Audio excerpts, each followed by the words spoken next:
Durante los años 90, los pueblos de nuestra América protagonizaron una verdadera resistencia al modelo neoliberal, logrando quebrarlo hacia fines justamente de esa década.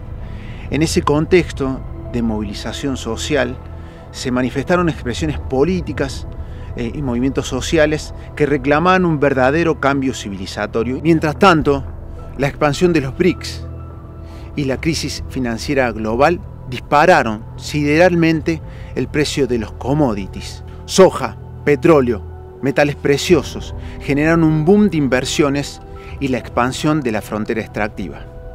¿Cuál ha sido el derrotero de los movimientos sociales gestados durante la década de los 90? ¿Qué han hecho los gobiernos de izquierda, obligados a lidiar entre los sentidos políticos que los llevaron al poder y la crisis global? La tensión que se genera entre la búsqueda de la redistribución de la riqueza y el intento por la profundización del desarrollo económico guiado por la industria extractiva nos coloca en el centro del debate, la cuestión del desarrollo. América Latina piensa, en su capítulo 2, Gobiernos del Sur en perspectiva.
El proceso de resistencia al neoliberalismo y la lucha contra el ALCA y todo ese proceso tienen unas connotaciones en muchos sentidos muy claras, que era antineoliberal por la defensa de la diversidad, la defensa de los derechos de los pueblos indígenas, en contra de los transgénicos y el modelo de la agroindustria. Era una confluencia de muchas agendas.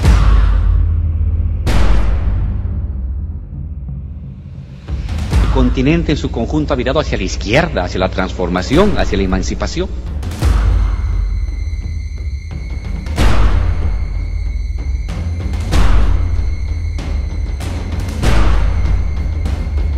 Sociedades gobernando los mercados, no mercados gobernando a la sociedad. Es el gran error del mundo actual. Es el gran desafío de la humanidad.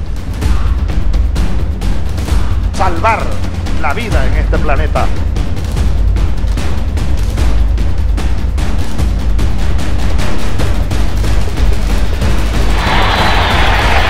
¡Váyanse al carajo, yanquis de mierda! Fue pasando de una confrontación anti-neoliberal a una confrontación anticapitalista. Hay que empezar a debatir y acabar, si fuera necesario, el sistema capitalista.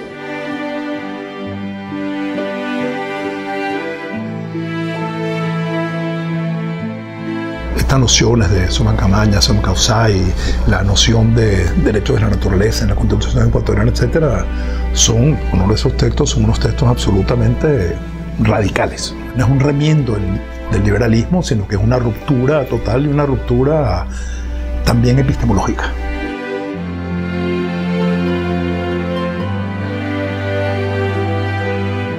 Sin embargo, uno caería en un error si piensa que ese contenido que correspondió a un momento particular, a una coyuntura muy particular, expresa la construcción de una nueva hegemonía que exprese al conjunto de la sociedad. Eso nunca pasó.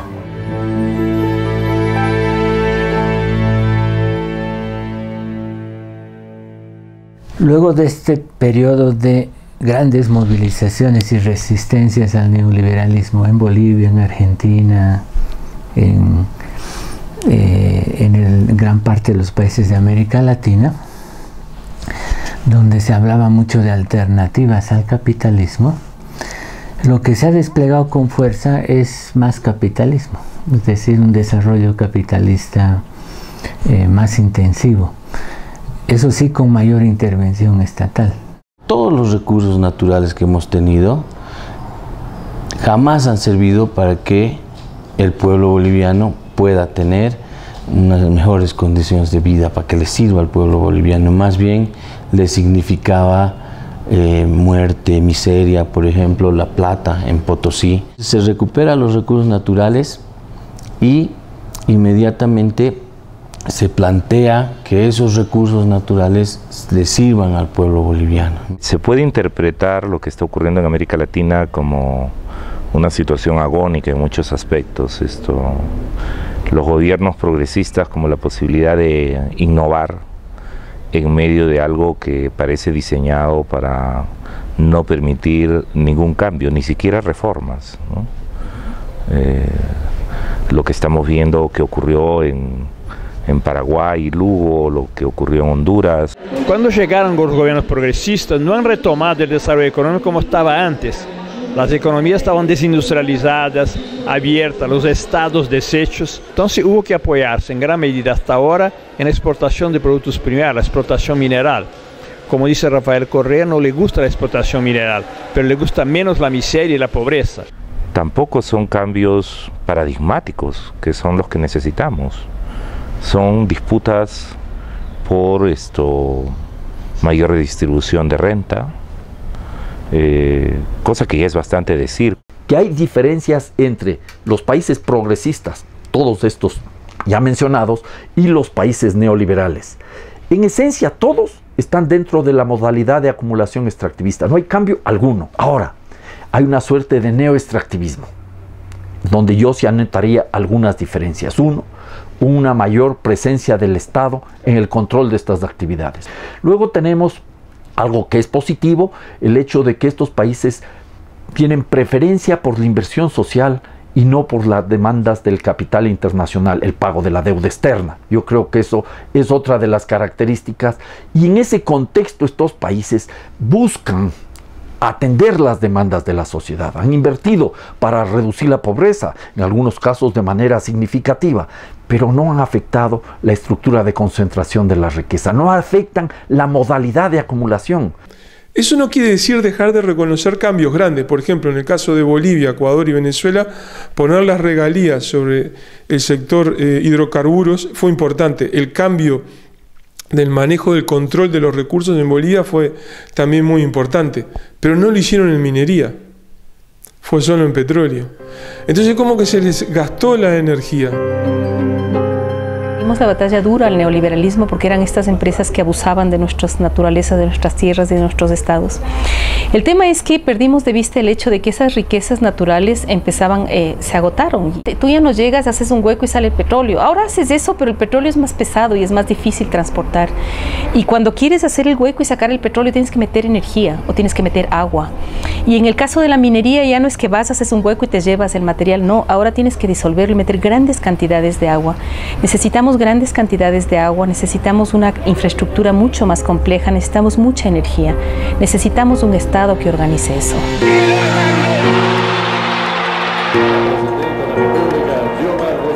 En un multitudinario acto popular realizado. La primera fase del modelo neoliberal fue la que se dio entre el fin de las dictaduras, más o menos, y fines de los 90, que es las privatizaciones, que era el robo de las empresas estatales, ¿verdad? Entonces, acabado ese proceso, damos paso a otro. En América Latina, desde fines de los 90 e inicios del 2000, empieza un nuevo proceso. Este nuevo proceso ya no tiene que ver con la deuda externa, ya no tiene que ver con el Estado, este nuevo proceso tiene que ver con los territorios. Tú tienes una segunda etapa donde entra el Banco Mundial a proponer, sobre todo en el informe del Banco Mundial del 97, la reconstrucción del Estado. El Banco Mundial es el que apela a que hay que detener el desmantelamiento del Estado y hay que reconstruir el Estado para privatizarlo, pues, para que se convierta en el garante de las reglas de juego. El mismo discurso de fortalecer el Estado estaba en Colombia que en Ecuador, en Perú que en Bolivia. Entonces decimos, algo está pasando aquí. Detrás de eso, tú tienes también que existen varias dinámicas de disciplina y de control social que son asimismo dinámicas globales. En primer lugar, tienes las transferencias monetarias condicionadas. Un mecanismo creado desde el Banco Mundial para controlar sectores que podían ser disfuncionales. La política de inclusión social ahora es la política social de casi todos los gobiernos de la región. Se llaman Bono Juancito Pinto en Bolivia, Mi Familia Progresa. Recuerda tú que el programa Oportunidades y el PRONASOL, por ejemplo, el Programa Nacional de Solidaridad, se implantó en Chiapas, en el contexto donde emergía el Ejército Zapatista de Liberación Nacional. Recuerda tú que el Banco Mundial articuló el proyecto PRODEPIN en el Ecuador para tratar de controlar al movimiento indígena y a la CONAIE. Y se está desplegando más capitalismo en territorios que no eran capitalistas, en territorios indígenas. Desde el punto de vista de la producción agraria, lo que pasó de más significativo en las últimas décadas es la invasión del sector agrícola por los grandes agronegocios produciendo soja con transgénicos en gran medida exportados hacia China, lo cual es ineludible. Ningún país puede dejar de obtener recursos de ese tipo de exportación que es seguro. Sin embargo, el problema principal es que se produce con transgénicos, se deteriora las tierras, se concentra las tierras en desmedro de la pequeña y mediana producción, que son los que generan alimentos para el mercado interno y los que producen empleo. Entonces, estamos en el periodo de 10 años a esta parte, 2000 para acá, en el cual los precios de las commodities se han multiplicado, en el cual los países del Mercosur, Argentina, Uruguay, Paraguay y Brasil, son casi igualan a Estados Unidos en la superficie de cultivo de soja, o sea, son las Repúblicas Unidas de la Soja, como se dijo en su momento, y América Latina reúne más del 30% de las inversiones mineras del mundo. Entonces estamos en un lugar muy complejo.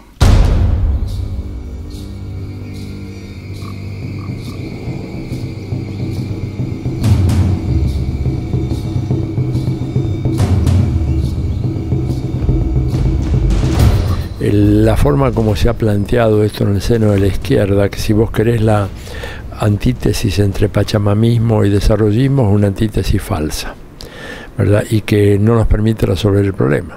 Digo, la intangibilidad de la naturaleza es imposible, por más de que sea maravilloso, todos estamos de acuerdo, había que preservar los ríos, las aguas, los montes, las selvas, yo estoy a favor de eso. Pero en el fondo acá tenemos que hacernos cargo de que hay una población que necesita utilizar o aprovechar esos recursos naturales, mejor llamados bienes comunes, ¿verdad?, que recursos naturales, pero esa es un poco la expresión más usual. Necesita utilizar y aprovechar esos bienes comunes para sostener sus propias condiciones de existencia. Hay territorios donde ni los neoliberales se propusieron entrar y el gobierno lo está haciendo a la fuerza ahora. En ese sentido, es el gobierno más antiindígena que hemos tenido. Es decir, no podemos negar que ese dinero, o sea, esa riqueza generada por este país se está repartiendo de manera, diría, más justa. No lo podemos negar. O sea, podemos ir a las comunidades tienen hospitales, médicos, habrá una infraestructura escolar más o menos. Evo Morales se comprará un avión de $40 millones, carros blindados de $500 millones, helicópteros para las Fuerzas Armadas de $140 millones, es decir, hay plata, ¿no? Hay nuevos ricos. Y la base social que hoy le sustenta a Morales son los nuevos ricos de este país. Las izquierdas latinoamericanas han tenido y tienen un gran problema para incorporar todo aquello que tiene que ver con la crisis civilizatoria y particularmente con la crisis ambiental. Hablamos de los gobiernos progresistas o populares o de centro izquierda, como querramos denominarlos, tienen ahí como una suerte de punto ciego, ¿no?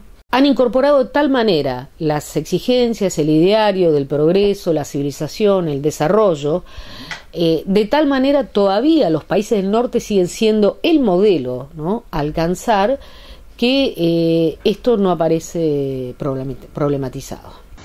América Latina está creciendo, ¿no?, está reduciendo pobreza, desigualdad en algunos países como Ecuador, pero estamos todavía muy lejos de los niveles de vida de Europa. Pero si seguimos así, pues obviamente alcanzaremos el desarrollo.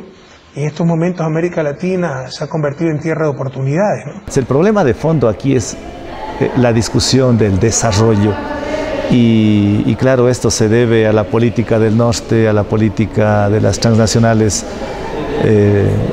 extractivas. Pero salimos a vender, sí, porque hay que vender y hay que consumir. Lo que nos muestran es que no basta una propuesta redistributiva o una respuesta populista, ¿no? Lo que se necesita es un cambio paradigmático. Lo que está esencialmente mal no es si se redistribuye o más o menos, sino el concepto de justicia que está en el fondo. ¿Qué hemos hecho los países de América Latina, sin excepción? Los neoliberales y los considerados como progresistas, apostar por un mayor extractivismo, vender petróleo, vender minerales, vender alimentos, satisfacer esa demanda especulativa y productiva que surge, como ya he mencionado, desde los centros de poder. Esa es la realidad. El gobierno de Evo Morales, el socialismo del siglo XXI, el gobierno de Venezuela, el gobierno de Ecuador y los gobiernos también un poco de Argentina, de Uruguay, bueno, el de Lugo que ya fue derrocado.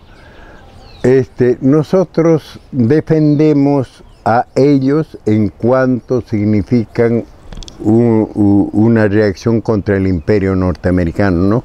Los defendemos a todo dar, ¿no? Por ejemplo, la expulsión de la base de Manta en Ecuador, ¿no? Entonces, el hecho de la Constitución en Ecuador, que defiende los derechos de la madre tierra. En Bolivia también, el hecho de que ha votado a la DEA, todo eso defendemos, ¿no? Pero cuando chocan con el pueblo, por supuesto estamos del lado del pueblo, ¿no? Lo del TIPNIS y lo de CONAMAG últimamente, ¿no? Lo del Yasuni, ¿no? Que la gente pide que haya un plebiscito sobre el Yasuni, ¿no? Por lo tanto, hay que utilizar recursos naturales, sí, hay que recomponer lo que está siendo explorado, destruido eventualmente, pero no hay que tener ningún tipo de política de absoluta protección ambiental sin desarrollo económico. Esa es una política conservadora, tradicional, que condenaría incluso a los mismos pueblos indígenas a la miseria. Entonces no hay una solución mágica, hay que resolver caso a caso, hay que dar prioridad al desarrollo económico y social y cuando afecte el medio ambiente buscar recomponerlo de la forma que sea posible. El problema con estos gobiernos progresistas es que son progresistas, o sea, creen en el progreso. Estos gobiernos están firmemente convencidos en que es indispensable seguir creciendo como única forma de lograr una sociedad equitativa. La forma en la cual se van implementando las políticas públicas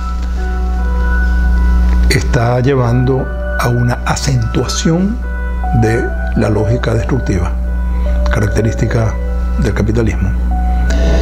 Está llevando a una acentuación de la articulación de América Latina con los procesos de acumulación por disposición, que no importa si las empresas son norteamericanas o chinas.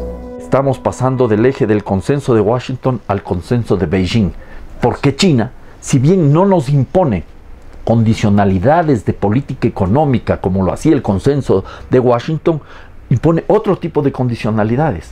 Porque no solo es que nos compran los recursos primarios, sino que están accediendo al control de esos recursos primarios. Hoy la IRSA ha sido asumida por la UNASUR completamente, se llama COSIPLAN, que es el organismo que la ordena, y las obras de infraestructura marchan viento en popa, son problemáticas, muy problemáticas. El problema que hubo en Bolivia con el TIPNIS está directamente vinculado a la IRSA y por lo tanto a las empresas constructoras brasileñas. el pacto de clase que se instituye en América Latina en el periodo reciente garantiza a lo sumo políticas sociales de carácter caritativo, casi religioso, casi cristiano, pero no políticas sociales basadas en derechos de los trabajadores, tal como ocurrió en la década de 40, 50. Las políticas públicas actuales son políticas públicas que cuestan muy poco para la clase dominante y apenas mantienen los pobres bajo control. No son políticas con capacidad de transformar la realidad latinoamericana. El 20% de la población en América Latina está asistida por bonos o planes sociales. Es enorme. El 20% de la población en América Latina. Y esto trasciende el hecho de si encontramos en estos países gobiernos progresistas o gobiernos neoliberales y conservadores. Porque esto pasa sobre todo en México, Brasil, Argentina, son los países más grandes, pero también lo vemos en el caso de Bolivia, Ecuador, Venezuela, Chile. En la mayor parte de los países latinoamericanos hay una franja, una amplia franja de sectores excluidos que hoy son el destinatario de este modelo asistencial participativo, que, insisto, no asegura autonomía y que asegura sí una dependencia fuerte respecto del Estado. Paralelo a ello, para los sectores medios y una franja de los sectores populares, trabajadores, sobre todo aquellos que tienen trabajo más estable, es el modelo del ciudadano consumidor, ¿no? Es el modelo del ciudadano consumidor. Las políticas, si hablamos del caso de Brasil con Dilma Rousseff o Argentina con Cristina Fernández de Kirchner, apuntan eso, a un aumento del consumo, un crecimiento de la economía que implica aumento del consumo. Más autos, no importa si eso es irracional, ¿no? Desde el punto de vista de la sustentabilidad, más aire acondicionado, en fin, toda una serie de objetos, de artefactos que implican un aumento cada vez más desmesurado e insostenible del consumo. Y todos los países, todos los gobiernos latinoamericanos están como anclados en este modelo del ciudadano consumidor. Más que el éxito electoral depende inclusive de esto. Entonces, privatiza los territorios, genera más recursos, inyecta esa liquidez circula en la sociedad, hace que sectores se incorporen a la clase media.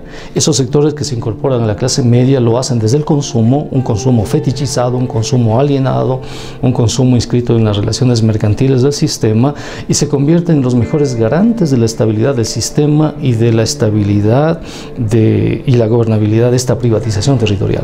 Entonces, si me dices si hay gobiernos progresistas, te digo que sí, ideológicamente hay gobiernos progresistas, pero desde esta mirada no se diferencia mucho, pues.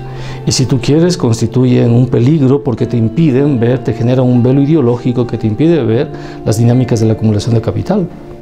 No hay una conciencia de que hay que haber una ruptura, no solo con las formas más brutales de lo que se llamó entonces el neoliberalismo, sino con este keynesianismo bastardo que se impuso por la falta de imaginación de los sindicatos, de compromiso político de los partidos de izquierda y de un nivel de conciencia más amplio, crítico de amplias masas sociales. Entonces, la discusión era una discusión profundamente anticapitalista, pero los gobiernos que llegaron bajo ese ímpetu, ¿cierto?, empezaron a construir una retórica antineoliberal. Entonces, antineoliberal no es lo mismo que anticapitalista. Y por otro lado, una profunda confusión sobre lo que fue y lo que significó y lo que significa el neoliberalismo. El neoliberalismo no es solo ni principalmente políticas de ajuste, achique del salario, retracción del Estado, no tiene que ver solo con privatizaciones, sino que fundamentalmente es una fase del capital donde el capital se expande sus fronteras materiales y simbólicas sobre las fuentes y las formas de vida. Es un proceso de apropiación de los territorios como forma de disposición de las fuentes de vida. Y cuando digo las fuentes de vida estoy hablando tanto de los trabajadores como de las semillas, como de los genes, como del agua, todo objeto de mercantilización. Las entrañas de la tierra en forma hoy de la forma más violenta, que es el fracking, la minería a gran escala. Pero ya en gobierno es complicado. necesitas tu represa para dar luz. Y otros compañeros te dicen, no hagas la represa porque me vas a afectar la naturaleza. ¿Qué haces? ¿Qué haces como gobernante? ¿Cómo te mueves en esa contradicción? Complicada. No hay una salida. Es vivir la contradicción. Que es la idea de que la forma de superar el extractivismo es acentuarlo. Y después, en una etapa posterior, cuando tengamos suficientes recursos y suficiente riqueza nacional, podremos entonces desarrollar alternativas y pasar a una transición post-extractivista. Eso lo dice literalmente el vicepresidente en Bolivia, y lo dice literalmente el plan del buen vivir en el caso, que es el plan de desarrollo, el caso ecuatoriano. El problema es que eso es una noción lineal, una noción economicista, una noción que desconoce las formas en las cuales la lógica de las formas de organización de la producción no son simplemente formas de producir mercancías, sino que son, como decía Fernando Coronel, formas de producir sujetos, de producir imaginarios, subjetividades. Son formas de construcción de tejido. Y tú no puedes eso en un momento simplemente apagarlo y decir, ah no, ahora vamos para allá. Apostar por la extracción de recursos naturales, sobre todo petróleo y minería, consolidan estructuras que no son adecuadas para conseguir el desarrollo, menos aún para construir el buen vivir. ¿Qué es lo que sucede? Apostamos por economías que dependen de la renta de la naturaleza, y las estructuras productivas se vuelven en gran medida rentistas. Los empresarios se vuelven cazadores de rentas, y la sociedad misma comienza entonces a construir unas relaciones clientelares de gobiernos que controlan esa riqueza o pretenden controlar esa riqueza, y para tener respaldo político establecen vínculos populistas clientelares con la sociedad.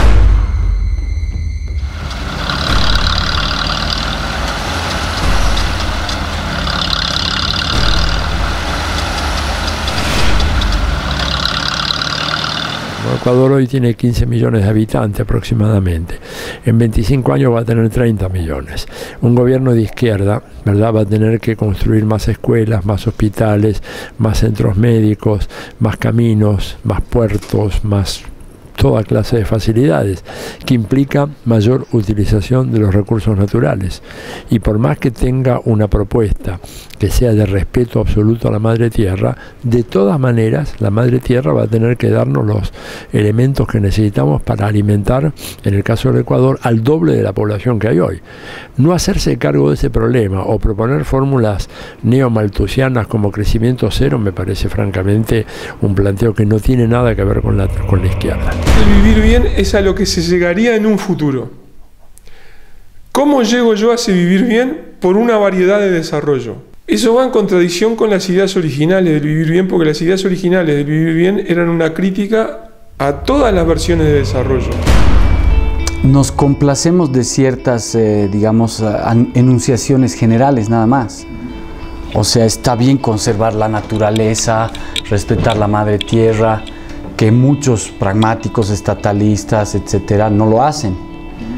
Pero a la vez, si tú no das una respuesta o sea, si no te preocupa también darles respuesta o avanzar juntos en una respuesta de la necesidad de generación de excedente, su redistribución, sostenimiento de los procesos, lo que, no sé, los desarrollistas llamarían desarrollo, crecimiento económico, entonces se estanca el debate, o sea, sigue siendo un debate de puras enunciaciones generales, ¿no? La idea es persistir en relación a la idea del buen vivir como una alternativa al desarrollo. Eso no se ha perdido. Yo creo que eso está presente, ¿no? Y es el gran aporte que puede hacer el constitucionalismo boliviano, ecuatoriano, ¿no? Desde lo que se incluye en la Constitución, ¿no? Asumir como esencia de los procesos de refundación estatal la idea del buen vivir, del vivir bien, como se lo plantee. El debate es cómo se materializa eso.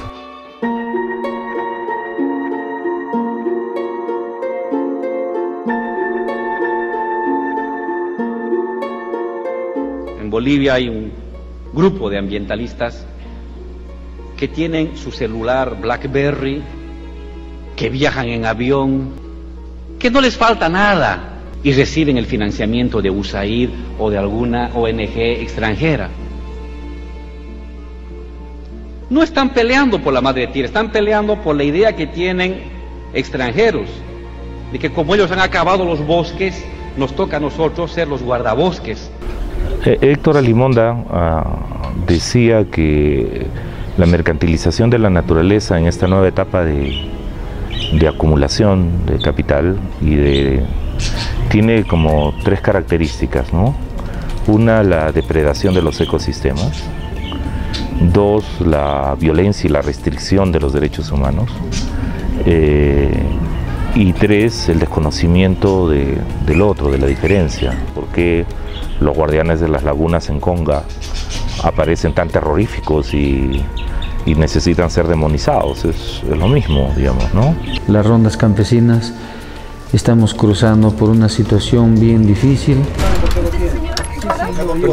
Más bien ustedes son autoridades. A ver, un ratito por partes. A ver, un ratito. Mi fiesta en esta parte de Jaribamba, que es una de las zonas de mayor influencia, sí, va a ser el botadero de la mina prácticamente. Claro. Son 700 hectáreas que se van a desaparecer aquí. Un policía me insultaba, ¿no? Y entonces me enseñó su arma, me dijo, aquí te vamos a matar. Actualmente nuestra situación es de calamidad pública porque hay dos barramientos en Río Madera que está ayudando a tornar inhabitable la región. Bueno, algunos desconocían el mercurio, aún lo cogían con las manos, lo trataban de coger, entonces esas personas son ya pues directamente enfermas, ¿no? Fue la primera vez que nos enfrentamos a la represión, cara a cara. Primera vez una comunidad de 6.000 habitantes. Para evitar esas denuncias a través de los medios de comunicación, es que la Fiscalía y la Policía lo ordena directamente a los señores para que me ataquen y me quiten la cámara. Porque mataron al Bisum, Morona Santiago, hace algunos años atrás, y ahora recién matan al Freddy Teix, en defensa de la empresa Exachina, ¿no? E estão matando com toda a diversidade da produção agrícola histórica no Brasil. Lo quemaron todo. Las sábanas, razadas, colchones, todo. Quemaron todo. 36 personas armadas y con armas de grueso calibre. ¿Sí? Entonces teníamos que refugiar todo en el Yuyal. Y ahí comenzaron a disparar, o primero comenzaron a echar la casa y quemaron. Parte de la discusión sobre los derechos humanos en regímenes de derecha o en regímenes de izquierda, son derechos humanos y derechos de la naturaleza tendrían que ser igualmente disputables y exigibles, sean de derecha o sean de izquierda, o sea.